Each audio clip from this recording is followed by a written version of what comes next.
Just over the last couple of weeks, President Donald Trump has been bringing about an awful lot of major announcements.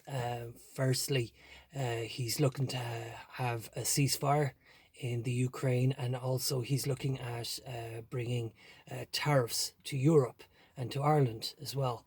And just over those last couple of weeks, the military head in me was saying, better sit back and watch and see what's going on in relation to that. I can't really comment on what's going on at the moment, because tomorrow those tariffs will be coming to a head. And also Trump is also pretty impatient with Putin and Zelensky at the moment. So Trump likes to do these things. He likes to throw three or four things together at the same time, and everybody's left reeling afterwards. So tomorrow's going to be an exciting day. Today's April the 1st as well. So, so over the last couple of weeks, I happened to watch two movies by the director Stanley Kubrick. He was a famous director. He produced two movies, Odyssey, A Space Odyssey 2001, and Full Metal Jacket.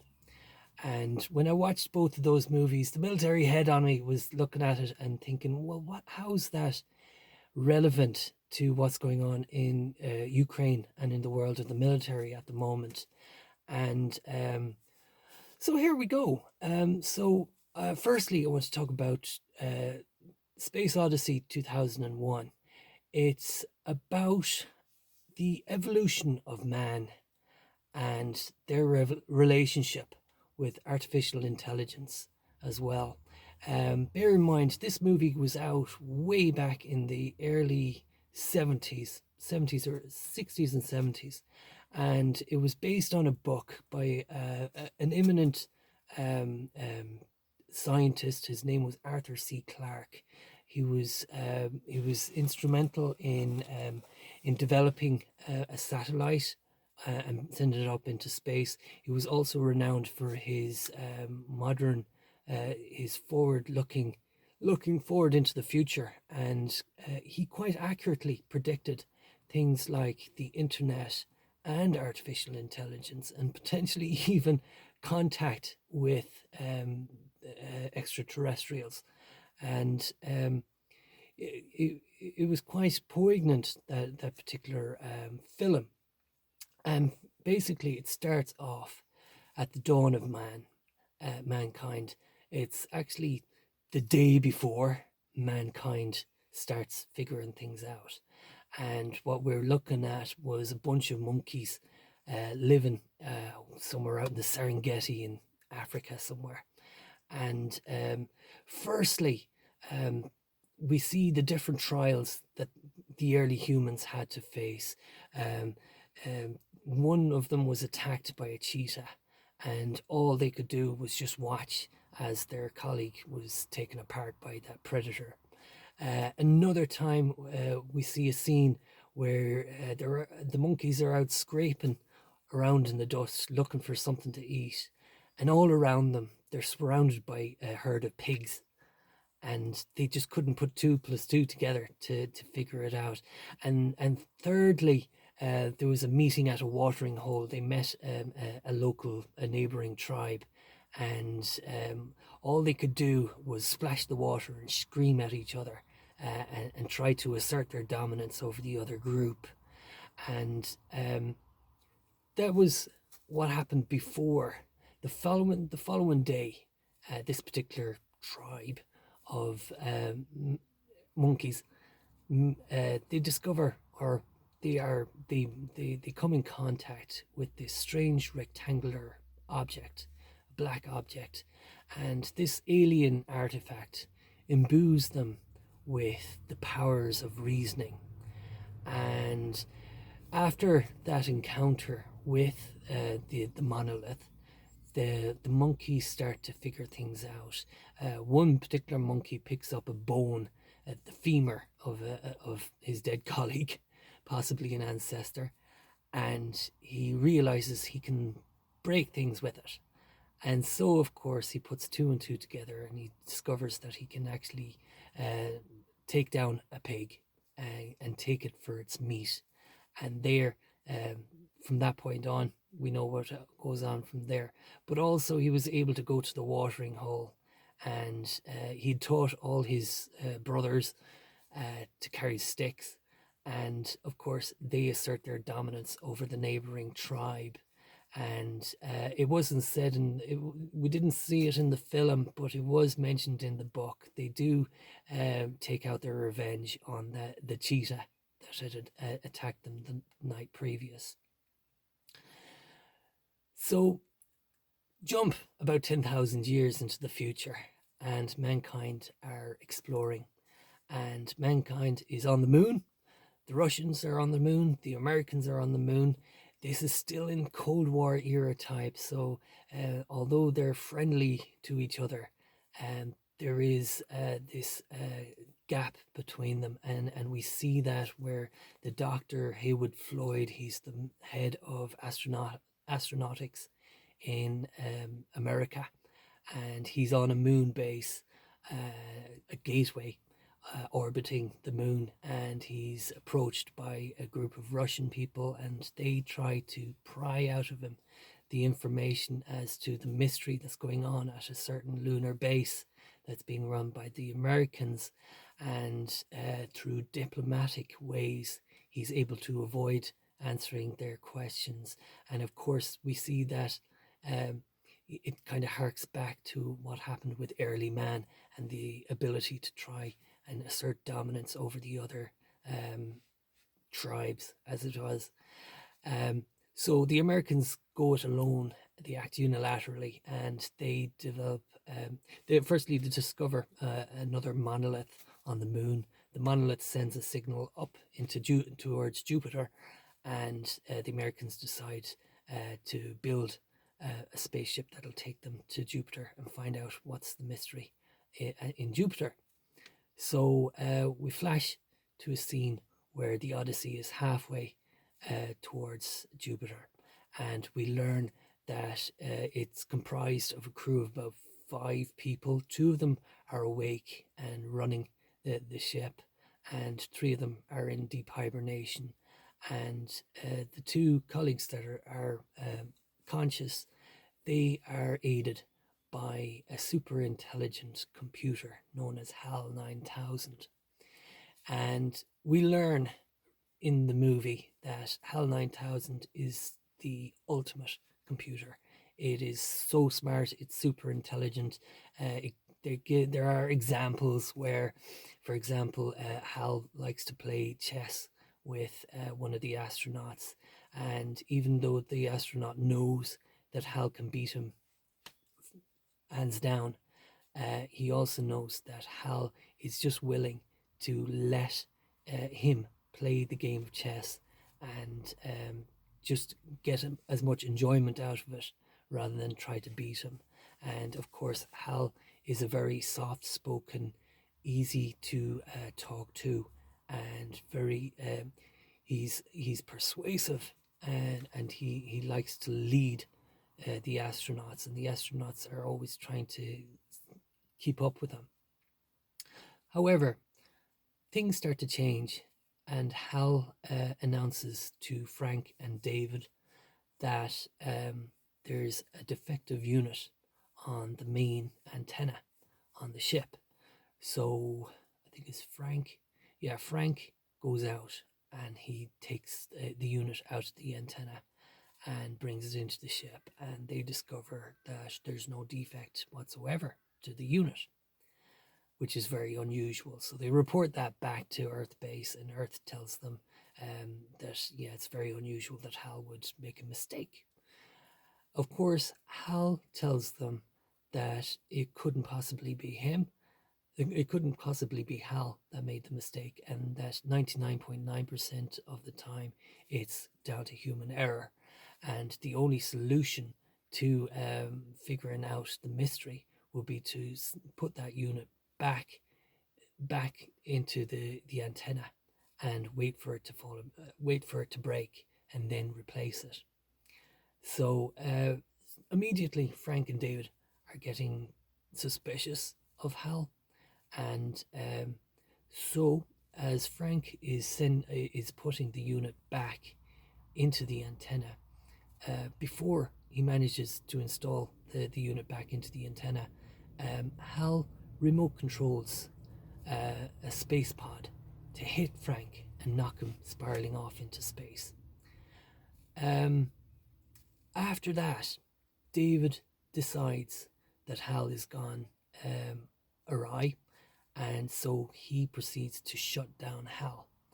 And what happens is he shuts down Hal, and he then proceeds on mission to Jupiter, where he comes in contact with an alien artifact, the Tycho monolith, and he's subsequently taken by the artifact and taken someplace special, and that was the end of the movie. And I just a couple of points. It's just that this movie was brought up way back in the 60s, long before AI was even what it was today. And what I was getting from that was that, firstly, had Hal actually succeeded in murdering the two astronauts and proceeding on with that mission, if that computer had come in contact with that alien artifact, what are the consequences of that? Firstly, if Hal was imbued with some sort of super intelligence, that wouldn't be relevant to mankind. How the computer would go somewhere else. Or alternatively, the alien artifact would have recognized that Hal was a machine and would have either made itself invisible or disguised itself, and Hal would have arrived in Jupiter and realized that there's nothing there, nothing to report back. And so mankind would have found the monolith and never would have evolved to the next stage. So that's what I got from 2001. The next movie that I saw was Full Metal Jacket. And it's funny because it was purely coincidental. And Full Metal Jacket is basically about this guy who joins the Marines, and he then goes on to fight in the Vietnam War as a correspondent, as a combat correspondent. And it's a great exploration of the various types of mentalities soldiers have in war. From the get-go, we're introduced to Sergeant, what's his name? Lee Emery. Really stern parental figure. He's very astute. He shouts a lot. He's very, very sure of himself. And he's totally determined to changing his raw recruits, his worms, into full-blown Marines. And in it, he had full reign on how to do it, and it just showed that he was very strict, and he was very he was motivated towards getting the best out of his recruits, and through it he picks on three particular recruits. Firstly, Joker. Joker happens to be he's an adult in that he's developed his abilities to say no, and he's able to contradict some of the things that the Sergeant Major is shouting at him. For example, when the Sergeant was shouting in the first scene, Joker makes a joke, hence the name, and instead of the Sergeant going around and beating up the rest of the recruits, he straight away admits that he was the one who got a joke, who gave the joke, and he subsequently suffers for it. And then later on in the movie, it was Christmas time, and the Sergeant was talking about Jesus and the importance of believing in Mary and Joseph, and Joker again tells the sergeant that he's atheist, and that sends the sergeant into a rage. But it also shows that Joker has guts and the ability to stand up and think for himself. Another character was in it. His name was Cowboy. He's slightly less adult than Joker. He's very nervous. He doesn't like being shouted at. And in his time in the recruits, he does his best to stay to follow the orders as best he can, and tries to. And in fact, there's very little interaction between himself and the sergeant major, which means that he has the ability to stay out of trouble. And finally, we have Private Piles. Poor Private Piles. He has this childish mentality towards the recruits. When he in the first scene, he can't stop smiling because of the joke that Joker had said, and as a consequence of this, the sergeant major humiliates him big time and makes him not smile anymore. And over the course of his training, he is further degraded and humiliated to the point that he's lost complete confidence in himself. He has no idea what's going on because he's so confused, and he realizes that he's not in the right place and not in the right frame of mind either. And what I get from him is that, according to the sergeant, like, firstly, his real name is Lawrence, so he's like from a well-to-do kind of family. Private Piles, he's joined the Marines thinking that he's just going to do his time in the Marines and then he'll come out of it as a man, and he's got high hopes for it. But of course, from day one, he's told that he's not going to make it, and that he's not mentally fit enough to take that on, even though physically he has the capacity to do it. But he's overweight and he's far behind, and because of the humiliation, degradation, he turns mentally unstable, and in the end he manages to murder the drill sergeant. So in the second half of the movie, they're deployed into Vietnam. Joker, he's still got the adult mentality. He's reluctant to get involved with the fight. He's ambiguous. He wears a helmet that says "Born to Kill," and he wears a peace button on his chest. And he likes to be ironic. He likes to question what is he doing there in that war, and he doesn't want responsibility. He's reluctant to take another photographer with him to a particular mission. But on top of that, he does actually see action. He's defending a post at the beginning with a machine gun. He's mowing down Vietnamese as they try to infiltrate the base. So he's not afraid of killing. It's just that he's taking an adult approach to it. He'll do the bare minimum required, and always trying to keep his senses about him and questioning what he's doing.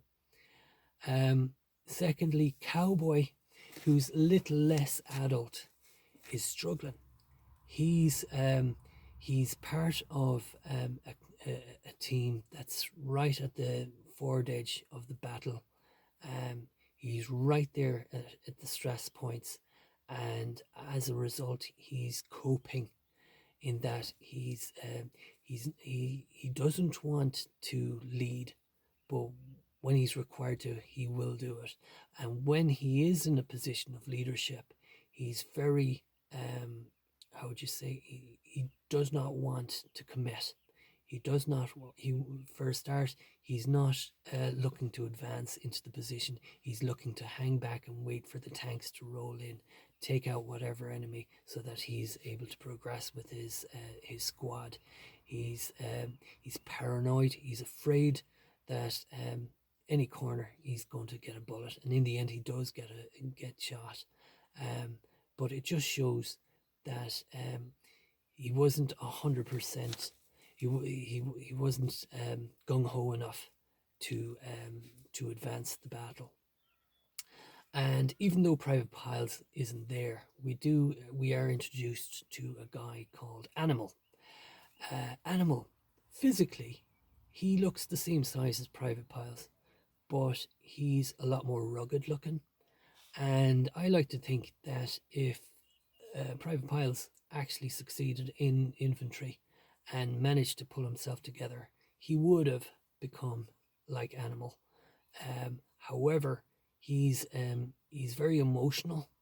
He lets his emotions do the thinking. He's very aware of what's going on. He's willing to put his life on the line for his brothers in arms, and overall, he has an ebullient kind of confidence about him, a rough, tough kind of confidence about him, and that would be the ideal kind of frontline infantry that you would expect on the front line. Another interesting character that I spotted as well was this particular helicopter gunner, who's absolutely insane. He was Joker is in transit to the mission area, and he strikes up a conversation with this helicopter gunner as the helicopter is flying over the paddy fields, and this fella is just shooting randomly into the fields and laughing about it and bragging about his amazing accuracy and his ability to kill and murder. And this would be the worst kind of person to have in any military. It would be as a consequence of somebody like Private Piles just about managing to get through recruit and getting deployed and just going complete psycho and just losing his faculties altogether. Um, so what do I get from Full Metal Jacket and what's going on in the Ukraine war at the moment? Firstly, war is chaos, and there's no, it really is no place for a human being of any type. And currently in the Ukraine, with the ceasefire or the lack of, if there was a ceasefire, the reality is within 5 kilometers of the battlefield, um, advancing troops and vehicles are being destroyed before they even get to the battle. And what I get from that was, like, hundreds of years ago, when you had like the British Army versus the French army on the battlefield, like they'd literally march to within 50 meters of each other before they could shoot each other and kill each other. Then when we think about the way the war was fought in the First World War, where you'd have a trench one side, and about a kilometer away you'd have the opposing trench, and they would literally have to climb out of the trenches and approach each other. The space between those two trenches was at least 500 meters to a kilometer away. And today, now, because we've got attrition type warfare, literally it takes about 5 kilometers before either side, either human, either Russians or Ukrainian soldiers, can literally see each other. They can't. They're literally 5 kilometers distance away from each other. And what they do have in that space is, for every kilometer, there's about 3 or 4 drones operating in the airspace in every kilometer up and down a 2,000 kilometer battle line, which means that if that's the way it is in 2025, just thinking, if this war goes on to 2026, that the number of drones is only going to double, possibly even triple, to a point that no human can survive at a conflict like that. And it's just a sign that the technology is surpassed our abilities to wage war and to bring about conclusive results. Um, Secondly, on top of that, AI is going to be a big thing over the next few years, and it's there's a lot of technology out there that's going to surpass our abilities as human beings to wage a conflict of any sort of kind. So it's just fascinating to see how it's going to turn out. But just by watching um, Stanley Kubrick and Space Odyssey and Full Metal Jacket, it just shows how far um, warfare and technology has progressed in the last 30, 40 years. That's all I have to say. Take care.